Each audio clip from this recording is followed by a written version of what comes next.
پوری اہلیت ہو ذمہ داری اٹھانے کی محکمے کی، ملک کی اکانومی اور معیشت کو آگے لے جانے کی،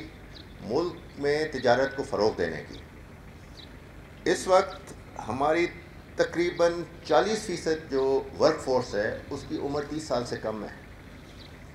اگلے 5 سال میں ہمارا اندازہ یہ ہے کہ 65% ہماری جو ورک فورس ہوگی وہ 30 سال سے کم ہوگی۔ یہ ایک بڑی اچھی بات ہے کہ اس وقت ینگ جنریشن آئے گی آگے، اور ابھی ہم جو بزرگ بیٹھے ہیں ادھر، یہ میں بھی 5-6 سال میں ہم لوگ ریٹائر ہو جائیں اور کہیں اور چلے جائیں تو یہاں کافی آپ کو نظر آئے گا کہ کم عمر کے افسران ہوں گے جن کے پاس لیڈرشپ رول ہوگا۔ یہ ایک بڑی ذمہ داری ہمارے پہ آتی ہے ایز لیڈرز، ایز ایڈمنسٹریٹرز، کہ ہم اس نوجوان نسل کو اس طرح تیار کریں کہ نہ صرف وہ پیشہ مہارت رکھے بلکہ اس کا اخلاق اچھا ہو، ان کی سوچ اچھی ہو، مثبت سوچ ہو،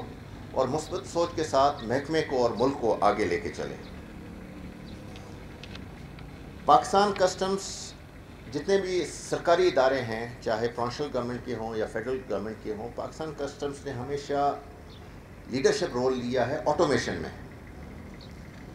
جس میں ٹیکنالوجی لائے ہیں محکمے کے اندر، اور اس ٹیکنالوجی کا مقصد ایک ہی ہے ہمارا، وہ یہ ہے کہ سسٹم میں بہتری آنی چاہیے، لوگوں کی پریشانیاں کم ہونی چاہیے۔ 1980 میں پہلا مین فریم کمپیوٹر لگا کسٹم ہاؤس کراچی میں۔ اس وقت لوگوں کو زیادہ اندازہ بھی نہیں تھا کہ کمپیوٹر کیا ہوتا ہے۔ اس کے وہ ایک ابتدا تھی، وہ سفر ابھی جاری ہے، اور یہ سفر جاری رہے گا جس طرح ٹیکنالوجی